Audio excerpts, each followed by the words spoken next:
Nigel Farage has always insisted his Reform Party is not racist or extremist, dismissing unsavoury comments as pub banter. But we've been undercover inside his Clacton campaign and discovered shocking examples of both. We've also recorded conversations with the senior campaign team, which raised questions over whether the party may have breached legal spending limits, something it denies. Our communities editor, Darshana Soni, has this report, which contains racist and extremely offensive language throughout.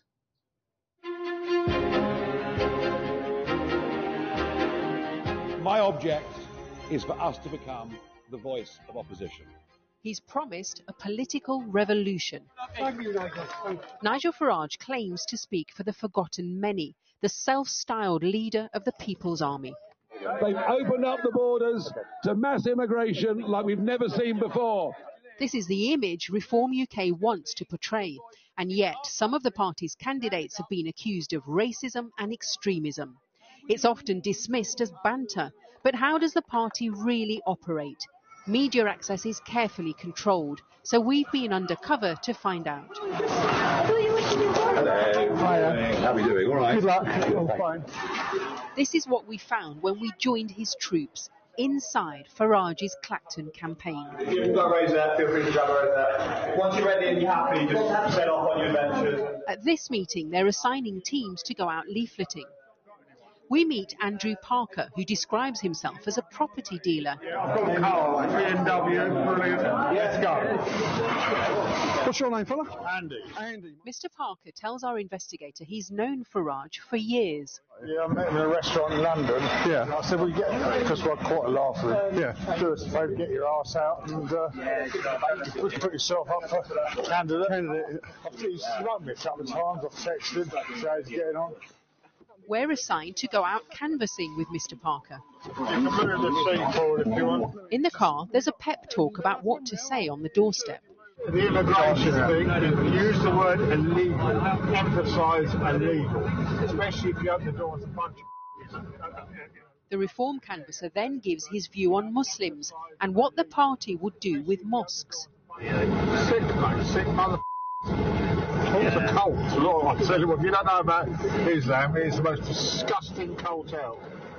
We're kicking all the Muslims out of the mosques and then turning them into Witherspoons. As well as his opinion on the Prime Minister, Rishi Sunak. Yeah. I've always been a Tory voter. What annoys me is he got in. What's good is he? You tell me, he's just wet. What's in that? Useless.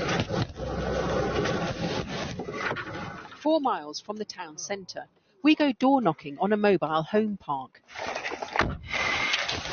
Reform sees the mainly elderly people who live here as target voters.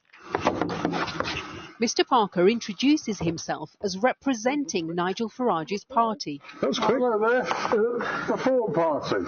Yes. Would you be interested? He explains party policy on topics including the NHS and climate change. What's that climate change? That's like complete shit. If you go back something like 10,000 years, and Scotland was hotter than Spain.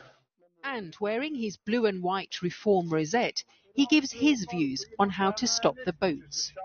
We've got D11 here, a place near Dover, army recruitment. Get the young recruits there, with guns on the beach, target practice.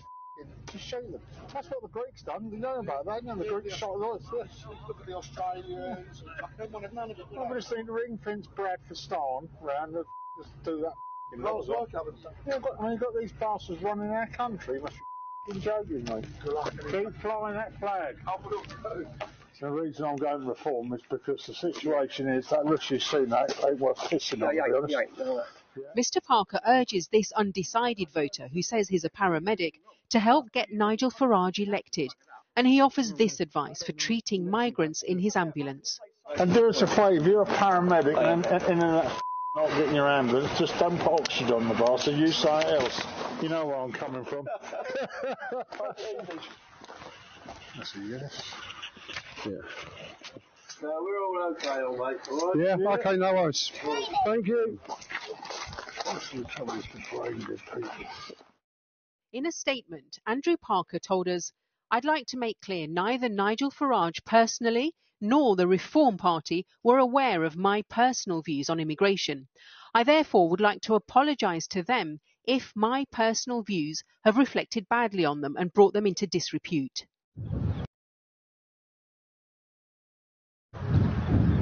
Farage has chosen to stand here in the seaside resort of Clacton in Essex.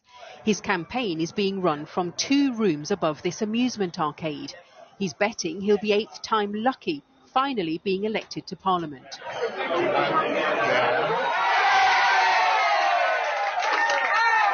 The stakes are high.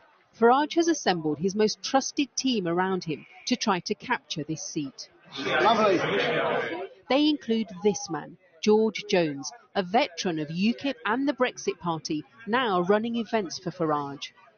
Mr. Jones tells our undercover investigator why they chose Clacton. So they look around. Proper England. Yeah. You know what I mean? Yeah. Proper England. It's not like in London when you're a foreigner in your own country, and if you say hello to someone, they look like they're about to go. Quite lively, in fact, you know what I mean? The team admit they've thrown all their resources into winning this seat. There are strict rules about election spending and campaigning. We join Farage's inner team as they discuss the importance of winning for their leader and the financial challenges. Dan Dukes is Reform's national press officer. Roger Gravitt, the party's London area manager. He's also standing for election in Tottenham. And Rob Bates is a senior Reform campaigner. If Nigel doesn't get in, Nigel never stands again. Nigel probably doesn't stay as leader for 5 years. The whole money thing. And then there's a discussion about campaign spending limits. In a short campaign, you've got, I don't know, 20 grand or whatever it is, the figure. Yeah, we've spent double that already, don't we? 20 grand minus is 6 for that, so it's actually only 15. Exceeding the legal spending limits can result in prosecution. Rob Bates told us he's not responsible for campaign spending and was making a joke. Reform UK said, "We're well within the legal spending limits and, like all parties, our returns will be delivered promptly after the close of polls." As Farage's campaign team enjoy a drink in the sunshine, a police car drives by. This is the shit I'm talking about. That is outrageous. The car has a pride flag on its bonnet. Did you see that degenerate flag on the front bonnet? What the old Bill doing promoting that crap? He's about catching nonsense, not promoting it. I mean, the car doesn't even look particularly... Well, when we form the government in 2029, then surely we can change lots of things. But mate, yeah, the policemen going to gay pride marches rather than doing their job to be at first on the list. I'm surprised Isn't that you've right? got an Islamic flag on the back of it. Well, exactly. But that's the irony of it, though, Roger. That's the irony, mate. That lot and the other lot have got some sort of weird sort of agreement. It's like sort of Stalin and Hitler before they invaded, Poland together. And actually, the irony of it is, if the Islamists take over, the people on the front bonnet will be the first up against the wall. Yeah, of course they are. How do we help them? Well, I suggest all our police officers go down to local gay pride march and dance around like fairies for a few days You'll help. at the taxpayers' expense. An involvement? It's not like we've got a crime wave hitting this country, is it? So why not? They've got time to kill. Yeah, but aren't we just going to feed This the is problem? virtue signalling nonce bullshit. I mean, George, we're feeding the problem because we're doing 40,000 more. 40,000 more what? Police officers. So That's the plan. Yeah, but we're going to 40,000 straight, But they'll be also our police officers will be paramilitaries. They won't be police. We're going to bring back the nukes. Reform told us no political party is perfect. Any individuals who've been identified as making unacceptable comments and holding those views aren't welcome in our campaign. We're running a campaign to represent all voters in Clacton. Back in the car, the canvasser Andrew Parker is forthright about his position. Now, if you say anything against anyone, you're a racist or you're this, yeah? Then I'm a racist. I've had enough of it. You go across France and shoot the lot. And this afternoon, Nigel Farage, leader of Reform UK, issued a comment on our investigation. He said, "I'm dismayed by the reported comments of a handful of people associated with his local campaign.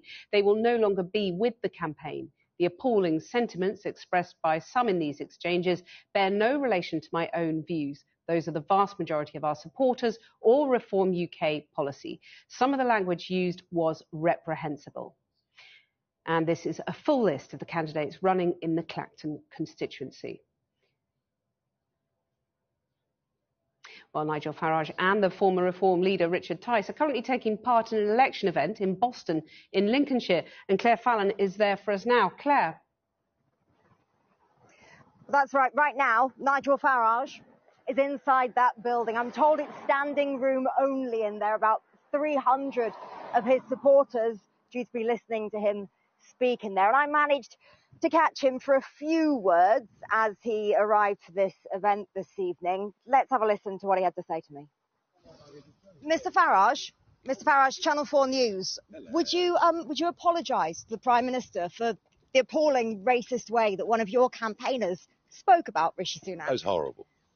Do you apologise to the Prime Minister? It was horrible. That's not quite an apology, is it? You can't go. How much further can I go? Of course, this is an apology. It was horrible. I don't know who this bloke is. Somebody I met once years ago. I mean, awful, horrible. Almost as bad as the Labour candidate in Clacton and his slurs on white people. Have you covered that? I'm here to focus. No. Have you covered the Labour? No. We I think the important all thing. of the parties. Well, that's what I want to know. No. What I want to know. Appalled by this, as you say, I'm totally appalled. Why are you trying to deflect? Have you covered? Why are you trying to deflect? No, I'm if you not. Are as appalled. Have you covered the racism of the Labour candidate? Because I would like to ask you also about the members of your inner circle, because they've also made homophobic, racist, xenophobic comments. People who have senior roles in your campaign in Clacton. I will drink white men's tears. I'm standing for black and Asian people, not pretty. And so he walked into the building to address the 300 or so of his supporters who are in there this evening. I should say that he has said in another interview that a number of members of his party have been suspended over the investigation by Channel 4 News this evening that we've broadcast. He didn't say that when he spoke to me, but that's my understanding, that a number of Reform Party members have been suspended over this. But I think it's clear that he will have to answer more questions over this in the coming hours and days.